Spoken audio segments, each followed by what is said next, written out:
Hello and नमस्कार साथियों, आप सब कैसे हैं। उम्मीद है कि आप सभी एकदम मस्त और ज़बरदस्त होंगे।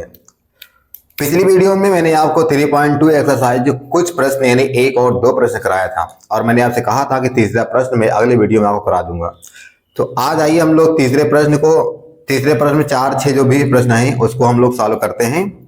सभी लोग कॉपी पे निकाल कर अच्छे से बैठ जाइए और एक एक प्रश्न को अच्छे से पढ़िए और जहां न समझ में आए वहां पर मुझे दोबारा फिर पूछ लेना। अच्छे से पढ़ेंगे तो आपको विश्वास है कि इतना अच्छा से समझाएंगे कि आपको सब कुछ समझ में आ जाएगा। ठीक है ना। चलिए आइए हम लोग स्टार्ट करते हैं। यहाँ पर मैंने पहला प्रश्न लिखा है, कह रहा है कि दो संख्याओं का अंतर 26 है। दो संख्याओं का अंतर 26 है और एक संख्या दूसरी संख्या के 3 गुनी है।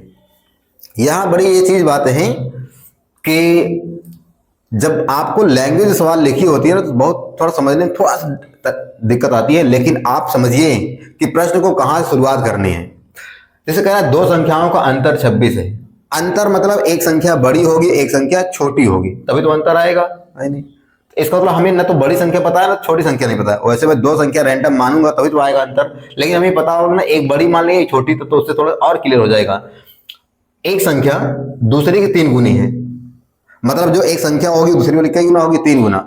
मतलब एक 3 है तो एक 1 हो जाएगी और उनका अंतर कितना आना है 26 आना चाहिए। ऐसा कुछ आपको करना है, यानी संख्या एग्जैक्ट नहीं पता है तो हम लोग संख्या ही मानते हैं। तो माना दो संख्या क्रमशः बड़ी वाली x मान लेंगे छोटी वाली y मान लीजिए, ऐसे हम लोग मानेंगे। माना अब यहाँ पर शुरू करते हैं हम लोग हल में।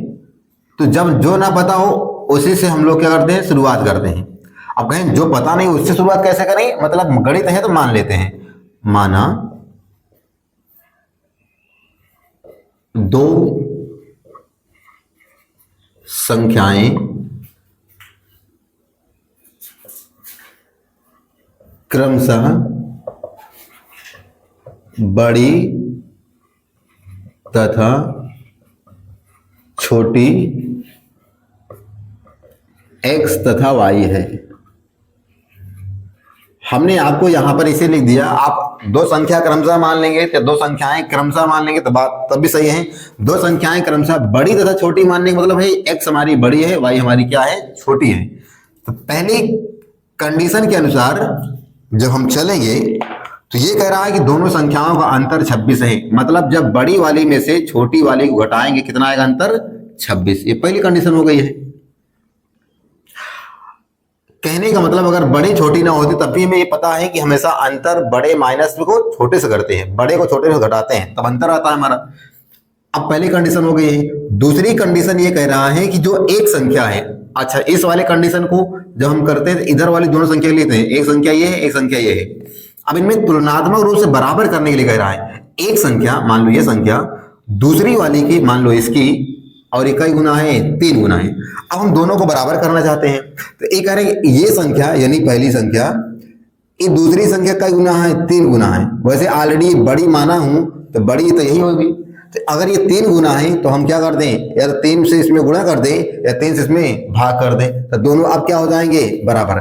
देखो ये कह रहा था कि ये वाली संख्या एक संख्या दूसरी वाली की कई गुना है 3 गुना है, यानी इसकी कई गुना है ये इसकी 3 गुना है, सॉरी ये इसकी 3 गुना है। अगर ये 3 गुना है ऑलरेडी तो गुणा किसमें करना पड़ेगा इसमें। अब समीकरण नंबर हम लोग क्या मान लेंगे इसको,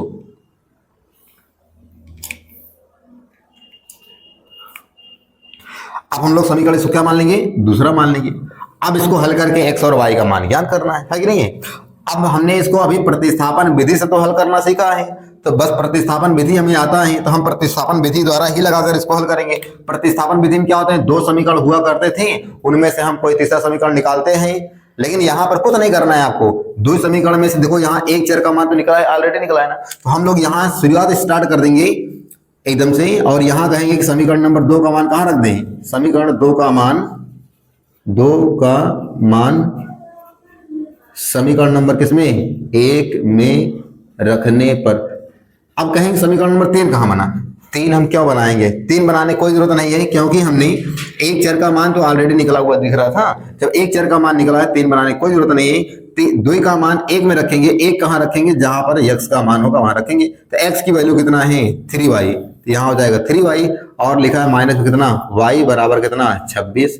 3y में से 1y घटाओगे तो आ जाएगा 2y, और बराबर कितना आ जाएगा 26। 2 से हम लगाएंगे भाग तो ये हो जाएगा 13, तो y का मान कितना आ जाएगा 13 आ जाएगा। y का मान कितना आ जाएगा 13। जब y का मान 13 आया तो अब x का मान निकालोगे तो y का मान समीकरण किसी में रख दो, 1 में रख दो, 2 में रख दो, तो 2 में रख देते हैं। 2 में रखने पर अब जब 2 में रखते हैं हम लोग तो 2 में क्या किसका मान रखेंगे y का मान। ये क्या लिखा है x बराबर 3 गुणे 13। अब 3 गुणे 13 का मतलब क्या है, x बराबर 13 तिया 39, तो x का मान कितना आ जाएगा 39, और y का मान कितना हमारे पास लिखा हुआ है 13। इस तरीके से हमारा ये x और y के मान ज्ञात हो जाएंगे। अब x का मान क्या होगा, जो बड़ी संख्या है x, देखो बड़ी संख्या कितना आ गई 39 आ गई, छोटी संख्या कितना है 13, छोटी संख्या कितना हो गया 13 आ गया है। तो अब दोनों का अंतर देखोगे तो 39 में से अगर 13 घटाओ कितना आ जाएगा 26, तो लिखोगे अतः संख्याएं, नीचे दिख रहा है ये दोनों दिख रहा है, ठीक है। तो यहां लिख लेते हैं हम लोग अतः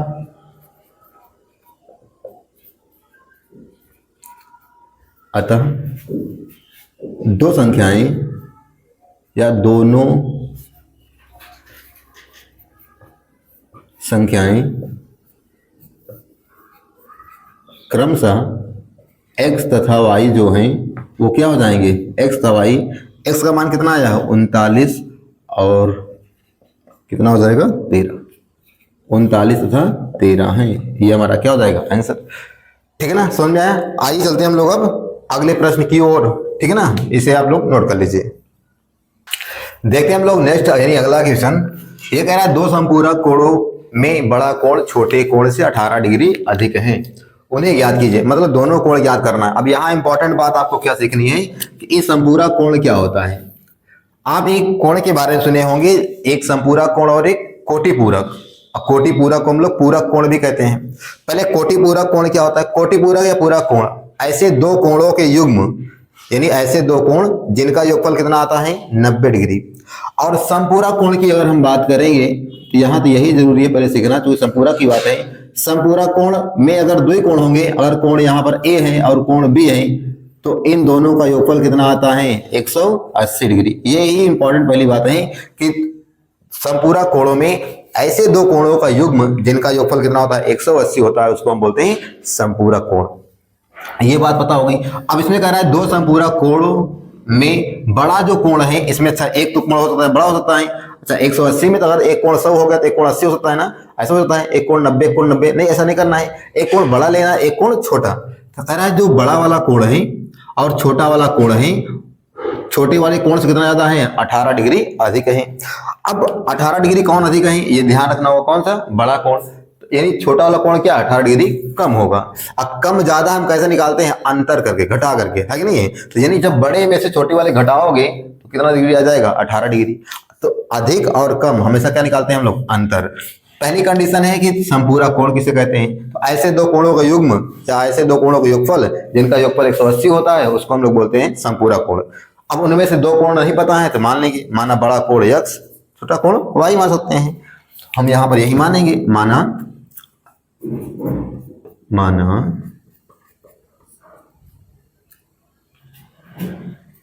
दो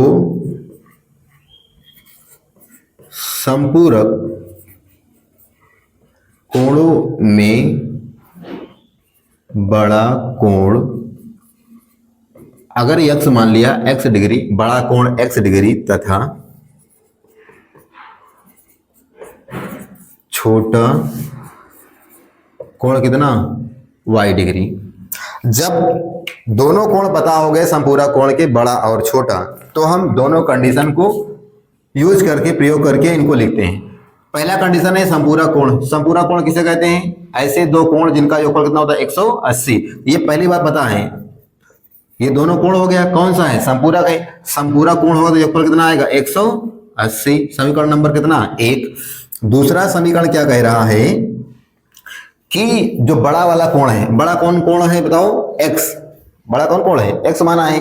बड़ा कोण छोटे कोण से कितना ज्यादा बटे, 18 ज्यादा है। कौन ज्यादा है, ये। अगर चाहो तो इसको ऐसे बराबर कर लो ना, हम कहते हैं ना कि दोनों जब दो बातें नहीं पता हो तुलनात्मक से बराबर करता है, तो ये बड़ा कोण है और ये कौन कोण है, छोटा कोण है। अब दोनों को हमें बराबर करना है, लेकिन तुलनात्मक रूप से बराबर करना है। कह रहा है ये बड़ा वाला कोण ये छोटे वाले कोण से कितना ज्यादा बटा है, तभी तो हो जाएगा ना। यानी बड़ा कोण छोटे कोण से 18 डिग्री अधिक है। कौन अधिक है, बड़ा वाला। अगर ये 18 डिग्री अधिक है और हम दोनों क्या करना चाहते हैं, बराबर। अगर ये 18 ज्यादा है और हम दोनों को बराबर करना चाहते हैं, तो या तो 18 इसमें कम कर दूं या तो 18 इसमें जोड़ दें, ये होगा ना। अब अगर हम y को इधर ले आए, ना ले आओ कोई दिक्कत नहीं है, जरूर थोड़ी नहीं है। हमें तो प्रतिस्थापन विधि से हल करना है। अगर प्रतिस्थापन विधि से हल करना है तो हमें एक चर का मान तो निकालना पड़ेगा ऑलरेडी, तो यहाँ तो ऑलरेडी निकल गया है कि नहीं है। तो हम इसी क्या बना लेंगे, इसी को समीकरण नंबर 2 बना लेंगे और समीकरण 1 और 2 को सरल कर लेंगे और सरल करने पर x और y का मान निकलेगा। x और y ही यहाँ क्या हो जाएंगे, कोण हो जाएंगे।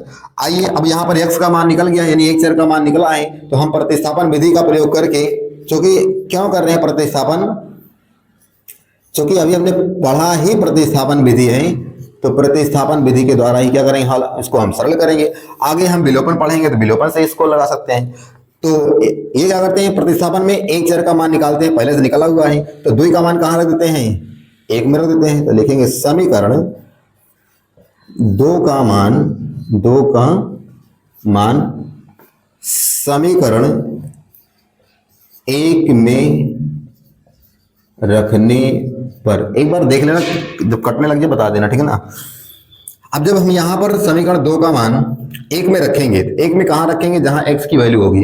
x की वैल्यू कितना है यहाँ पर, x प्लस वाई, x का मान कितना रखेंगे, y प्लस, तो x प्लस वाई बराबर 180। x का मान कितना है, y प्लस 18 प्लस, और यहाँ पर क्या लिखा है ऑलरेडी में, एक y भी तो लिखा है ना, 180। देखो ये कैसे आ गया, y प्लस 18 क्या है, y प्लस 18 किसका मान है, x का मान है। तो जहां x है वहां पर क्या रख दिया हमने, y प्लस 18, और ये वाला y ऑलरेडी लिखा है। y और y कितना हो जाएगा, कितना होगा बोलो, 2y, और 18 का अगर उधर भेज दोगे तो 180 में से 18 घटाओ, बताओ कितना आएगा। नीचे लिखें, दिखाई देगा, अन्ना दिखे तो यहाँ ये दिखाई दे रहा नहीं, ये 2y बराबर, अगर हम घटाएं 10 में से 8 घटाओगे तो 2 आ जाएगा, यहाँ 7 में से घटाओगे 6 आ जाएगा, और 162। तो ये 2 से भाग लगाओगे तो 2 8 16 और 2 1 1, यानी y की वैल्यू कितना आ जाएगी, 81 है कि नहीं है। y का मान कितना आ गया, 81। अब हम लोग क्या करेंगे, x की वैल्यू निकालेंगे, यानी ये हमारा कौन सा कोण हो गया है, छोटा कोण है। छोटा कोण 81 डिग्री आ गया है, तो बड़ा वाला कोण निकालेंगे। तो बड़ा कोण निकालने के लिए हम लोग क्या करते हैं, बड़ा कोण निकालने के लिए y का मान रहेगा, तो y का मान रखेंगे, y का मान समीकरण किस में रख देते हैं, समीकरण नंबर 2 में रखेंगे। तो यहाँ x बराबर y प्लस 18 डिग्री है, और x y की वैल्यू रखोगे तो यहाँ कितना है, 81 डिग्री है, प्लस में 18।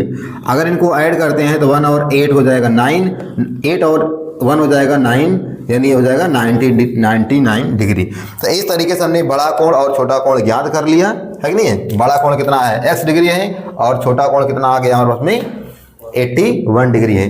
आइए हम लोग मिलते हैं, नोट कर लीजिए, और हम इसके आगे देखते हैं तीसरा वाला प्रश्न। क्वेश्चन नंबर 3 का तीसरा, ये कह रहा है एक क्रिकेट टीम के कोच ने 7 बल्ले 6 गेंद, उसने 7 बल्ले खरीदे और 6 गेंद खरीदे, 3800 रुपये दिए, और बाद में उसने 3 बल्ले खरीदे तथा 5 गेंद खरीदे, कितना दिया, 1750 रुपया दिया। तो कह रहा है बताइए कि प्रत्येक बल्ला और प्रत्येक गेंद की कीमत कितनी है। अगर हमें इस कंडीशन में ना तो प्रत्येक बल्ले और प्रत्येक गेंद की कीमत नहीं पता है, तो हम पहला काम करेंगे, प्रत्येक बल्ले और प्रत्येक गेंद की कीमत मान लेंगे। माना, यहां हल में हम लोग स्टार्ट करते हैं,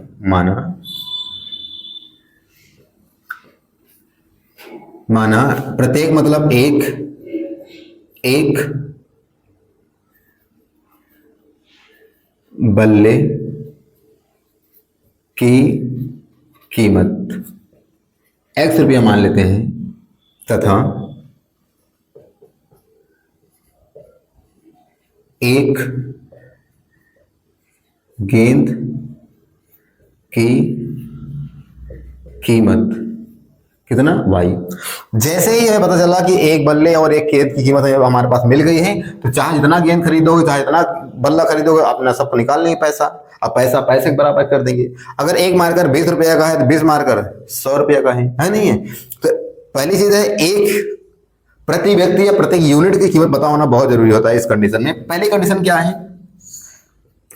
पहली कंडीशन ये कह रहा है कि जब कोच ने 7 बल्ले खरीदा, तो अब हम 7 बल्ले, एक बल्ले कीमत कितना है 7 रुपया है, सॉरी एक बल्ले कीमत कितना है x रुपया है, तो 7 बल्ले कीमत कितना हो जाएगी 7x रुपया। और 6 गेंद की कीमत, एक गेंद कीमत y है, तो 6 गेंद कीमत कितना हो जाएगी 6y, तो यहां हो जाएगा 6y। इस 7 जब बल्ला खरीदा था तो उसका 7 रुपया आ गया है, 6 गेंद खरीदे थे तो 6 गेंद का यहाँ पर 6 रुपया हो गया है। जब इन कुल रुपया को उसने जोड़ा तो कुल कितना रुपया उसको देना पड़ा 3800 रुपया देना पड़ा। और इस प्रकार समीकरण नंबर क्या बन जाएगा 1 बन जाएगा। दूसरी कंडीशन है, आप यहाँ जब प्रॉपर आप लिखोगे तो लिखोगे एक बल्ले की कीमत यहाँ x है, लिखोगे 7 बल्ले की कीमत कितना है 7 रुपया है, 6 बल्ले की कीमत कितना है 6 रुपया हो जाएगी। फिर प्रश्नानुसार लिखोगे 7 बल्ले की कीमत 6 बल्ले की कीमत कुल कितना कीमत हो जाएगी 3800 रुपया है। दूसरी कंडीशन में चलते हैं, 3 बल्ले, एक बल्ले की कीमत x है तो 3 बल्ले की 3x है, प्लस एक गेंद की कीमत y रुपया है, 5 गेंद कितना हो जाएगी 5y बराबर में 1750। और समीकरण नंबर कितना हो गया 2। अब यहां पर आपको थोड़ा समझने वाली बात है कि जब समीकरण नंबर 1 समीकरण नंबर 2 अगर आपके पास आ गए हैं, तो अगर इसको प्रतिस्थापन भी द्वारा हल करते हैं तो हम लोग क्या करते हैं, पहला काम एक चर का मान निकालते हैं। अब चाहे यहां से निकाल लो चाहे यहां निकाल लो। अगर मान लो मैं दूसरे समीकरण से एक चर का मान निकाल रहा हूं और x का मान निकाल रहा हूं, या y का मान निकाल लो, किसी का मान निकाल लो, कोई दिक्कत नहीं है। जैसे मैंने कहा x का मान निकालते हैं तो इस 5y को उधर भेजेंगे, 1750 माइनस 5y, x का मान चाहिए ना कि 3x का, तो 1750 यहाँ 5y, और जो संख्या इधर गुणा में है वो कहाँ आती है भाग में। इस तरीके से x की वैल्यू आ जाएगी। x की वैल्यू कितनी आ गई है, ये 1750 माइनस 5y बटे में थे। जैसे ही x की मान निकला प्रतिस्थापन हो गया है, वैसे कौन समीकरण बनेगा समीकरण नंबर 3। अब इस समीकरण 3 का मान कहाँ रखेंगे, जहां से नहीं निकाला है, 2 से निकाला है तो 1 में रखेंगे, लिखेंगे समीकरण 3 का मान समीकरण 1 में रखने पर, आइए रखते हैं। जहां जहां समीकरण में 1 में x दिखेगा वहां ये पूरी वैल्यू रख देना है। तो वहां लिखा है 3 इंटू x का मान है 1750 माइनस 5y और बटे में 3, और ऑलरेडी वहां पर लिखा है प्लस में कितना 6y और बराबर में लिखा है कितना 3800। अब यहां नहीं दिखेगा तो हम इधर लिखते हैं, इधर से। अब क्या करेंगे, इसको हम लोग हल करेंगे। यहाँ 7 लिखा है बाय मिस्टेक से, यहाँ मैंने देखा ये गलत है, यहाँ लिखा ना 7x, यहाँ लिखेंगे 7 से यहाँ गुणा कराएंगे और पूरे में गुणा करेंगे, फिर 3 का भी यहाँ एलसीएम लेकर हल करें। 7 से पहले गुणा कराओ, 7 0 0, फिर 7 5 35, 5 हासिल 3, 7 7 49, 49 3 52 हासिल 5, 7 का नम 7 5 12, ये आ रहा है 12,250। गुणा करके बताओ सामान सही है, माइनस 7 गुणा 5 में 7 5 35 और y, और इस पूरे के बटे में क्या लिखा है 3। ये गुणा कर बताएंगे 1750 में 7 से गुणा कराएंगे कितना आएंगे, जल्दी बताओ आगे। बराबर, और यहाँ प्लस में लिखा है 6y और बराबर लिखा है 3800। अब क्या करना है, ये 3 यहाँ 1 लिखो, एलसीएम 3 और 1 का एलसीएम कितना आ जाएगा 3, 1 और 3 का एलसीएम 3। अब जो 3 से भाग करोगे तो इस पूरे में एक बार जाएगा, पूरा गुणा होगा तो ये हो जाएगा। 1 से गुणा करने पर कोई परिवर्तन नहीं आता है, माइनस में 35y, प्लस में 1 से भाग करो 3 में कई बार 3 बार, और 3 छंग 18y बराबर 3800। अब सेकेंड चीज आपको यह करना है कि 3 का गुणा इधर करना है और इन सबको जोड़ घटा लेना है। बस माइनस 35 में से 18 घटा दोगे तो ये बच जाएगा माइनस का 17y, 3 का गुणा कराएंगे हम लोग तो 3 0 0 3 0 0 3 8 24 4 हासिल 2 3 3 9 2 11। अब हम इसको उधर ले जाएंगे और इसको इधर ले आइए तो ये हो जाएगा 1 2 2 5 0, ये इधर आएगा तो -1 1 4 0 0 और हो जाएगा 17y। इसको आप घटाइए, यहाँ a0 5, यहाँ 12 में से 4 घटाओगे तो हो जाएगा 8, 11 में से 11 घट जाएगा 0, यानी ये आ जा रहा है 17y। 17 से लगाएंगे भाग, 17 × 5 = 85, यानी y की वैल्यू आ गई 50। तो y क्या था, y हमने क्या माना था, y हमने माना था एक गेंद की कीमत। एक गेंद की कीमत कितना रुपया आ गई है, 50 रुपया आ गई है। अब एक गेंद की कीमत हमारे पास पता है तो क्या हम एक बल्ले की कीमत निकाल सकते हैं क्या? हाँ बिल्कुल निकाल सकते हैं। अगर हम एक y की वैल्यू कहाँ रख दें, यहाँ रख देना समीकरण नंबर 3 में। y का मान समीकरण 3 में रखने पर, अभी तो आप लोगों को नीचे दिख ही रहा होगा रखने पर, है ना, तो हम 3 में रखते हैं। अगर ना दिखे तो यहां तो दिखेगा ना, अच्छे से इधर लिख लेंगे, लेकिन अभी दिख रहा है। 3 में रखिए, x बराबर ये 1750 माइनस 5 इंटू y की वैल्यू कितना है 50 और अपान में कितना है 3। इतना दिख रहा है, नहीं दिख रहा है? तो चलो अब यहां मान लेना कि यहां वैल्यू रख देना, नहीं दिख रहा है थोड़ा,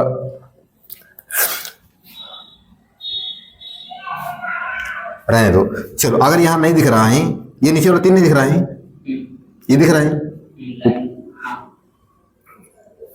देखो यहां पर रखेंगे समीकरण नंबर 3 में, ये लिखा है 1750, बता देना 5 इंटू और y की वैल्यू, और यहां लिख दे 3, तो कोई समस्या दिख रहा है? तो अब हम लोग इसको सॉल्व कर लेते हैं बस। x इज इक्वल टू, यहाँ है 1750 माइनस 5 से गुणा कराएंगे, 5 × 5 = 25, यानी हो जाएगा 250/3। x की वैल्यू अगर निकालना है तो 1750 में से 250 को घटाएंगे तो ये आ जाएगा कितना, 200 घटाओगे 1500, यानी कुल मिलाकर आएगा 1500।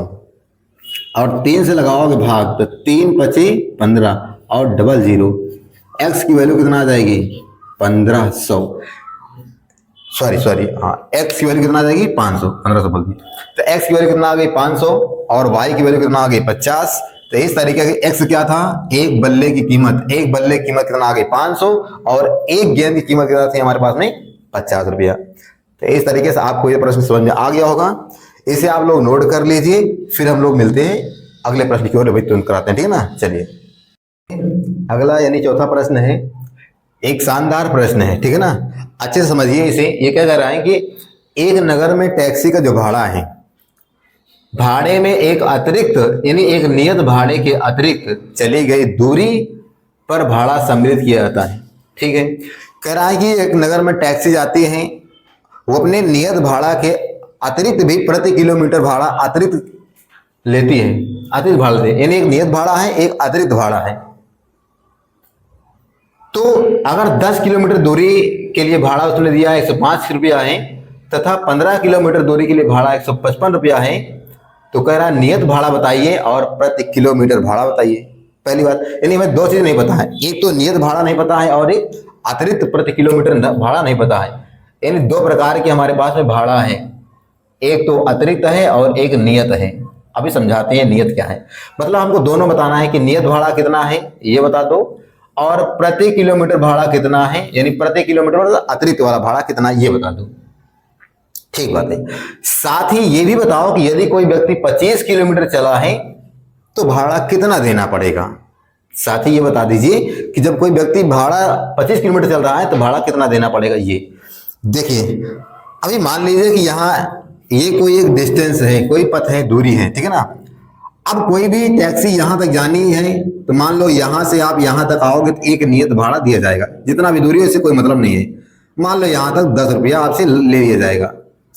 लेकिन इसके बाद वो कह रहा है कि अगर आप प्रति किलोमीटर जाओगे तो इसके अतिरिक्त में भाड़ा लूंगा, प्रति किलोमीटर के हिसाब से लूंगा। आप 1 किलोमीटर गए तो इसके हिसाब से मैं अतिरिक्त चार्ज लूंगा, फिर गए तो फिर अतिरिक्त लूंगा, फिर गए तो फिर अतिरिक्त लूंगा चार्ज। मतलब जब यहां से यहां तक जाओगे, यहां से यहां तक जाओगे तो यहां तक तो एक फिक्स रुपया है कि यहां तक आप 10 रुपया देकर जाओगे, लेकिन जैसे ही आगे बढ़ोगे तो यहां से अतिरिक्त भाड़ा लगेगा, यहां से अतिरिक्त भाड़ा लगेगा, यहां से अतिरिक्त भाड़ा लगेगा। यानी यहां से यहां तक जो हमने यात्रा तय किया तो हमने देखा कि यहां पर कितने प्रकार के भाड़ा आ रहे हैं, 2 प्रकार के। एक तो नियत रुपया आपको देने पड़ेगा जितना फिक्स है, और इसके अलावा भी यहां तक जाओगे तो अतिरिक्त भाड़ा देना पड़ेगा। और यहां से यहां जब जाके उतरोगे तो कहेगा टैक्सी वाला लाओ भाड़ा दो, तो आप क्या करोगे? ऐसा नहीं कि आप नियत भाड़ा दोगे, है ना, आपसे तो कुल भाड़ा लिया जाएगा। तो अगर नियत भाड़ा जो भी रहा होगा वो भी देना पड़ेगा, और अतिरिक्त जितना आप चल गए हो वो भी आपको देना पड़ेगा। यही बात वो कह रहा है कि यहां तक गए कोई व्यक्ति तो वहां पर भाड़ा उनसे लिया जा रहा है। यानी ये दूरी कुल हो गई है, और कुल दूरी का भाड़ा एक बार 5 दे रहा है, एक बार 155। लेकिन आपको समझना पड़ेगा कि इस दूरी में कितनी प्रकार के भाड़ा है? 2 भाड़ा है, एक तो अतिरिक्त है, एक क्या है, नियत है। तो हम 2 प्रकार के भाड़ा है, तो हम यहाँ पर मान लेते हैं कि नियत भाड़ा कुछ है और प्रति अतिरिक्त किलोमीटर भाड़ा कुछ है। तो लाइट तो चली गई, लेकिन इसको मैं रिकॉर्ड करता हूं, ठीक है ना। उसमें दिख रहा है थोड़ा बहुत मैं काला दिख रहा हूं, कोई बात नहीं है। तो अब मैं इसको रिकॉर्ड कर ले रहा हूं, लेकिन यहां परछाई बहुत ज्यादा बनेगी। लाइट चली गई है, चलिए लाइट आने दीजिए फिर बताते हैं, ठीक है ना।